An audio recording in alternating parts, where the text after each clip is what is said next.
My name is Paige Mackenzie, and I'm just finished my 7th year on the LPGA Tour. Graduated from the University of Washington in 2006, became a rookie in 2007, and actually recently started working for the Golf Channel, mostly on their morning show, The Morning Drive, and also serve on the LPGA Board of Directors. Although Paige grew up playing golf and had a successful college golf career, it took a summer of impressive tournament results to convince her to pursue golf full-time. It started a lot with 2005 when this was my first kind of big international event that I ever played in, the Spirit was. And to be selected for this team based on accomplishments that were good, but just the beginning of what I considered to be my best summer, which was 2006. And in 2006, I won the Transnational, which was, in my opinion, my best event that I've ever played in. I played at Mid-Pines, which is in the Pinehurst area, right across from Pine Needles. And I was medalist after 36 holes, so I was the #1 seed going into match play. Ended up cruising through my matches. My final match was against Liz Gianangelo, who was one of the top ranked amateur players at the time, and I won the 36-hole final 9 and 8.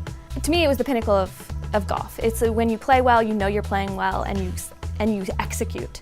The hardest part about transitioning to professional golf was making that decision and making all those transitions. Leaving college, moving away from the city that I had lived in for 5 years, the house that I'd lived in for 3 years in college, and turning pro and being independent and self-sufficient and knowing you had to perform to make a living. You know, there was not a lot of guaranteed contracts coming out of college. Even being the #1 player in the country, like you still have to perform. And you know, I didn't play for anybody else. I've never played for my parents. I've never played for anything other than what I wanted and to live up to the potential that I knew I had.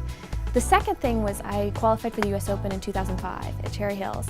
And this is gonna sound terrible, but I always felt like professional athletics was very self-serving, that it was a very selfish endeavor, that, you know, what do you really contribute to the world if you go and play just for yourself?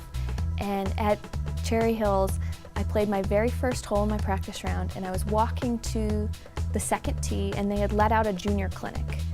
And they all wanted my autograph when they have no clue who I am, and I'm just some college player. Like, I don't, you know, so I enjoy giving autographs, and I'm signing for the kids. And my playing partners had gone and teed off on the second hole, and so I had to leave the kids because it was my turn. So I left, and I was like, I'll be back. So I go and I tee off, and then I come back, and there was 2 other kids I had to sign for. And as I turned around, the parents all started clapping.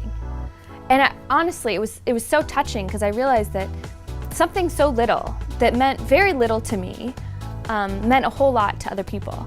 And I realized that as a professional athlete, you can make a huge difference, and you have a huge platform to speak from.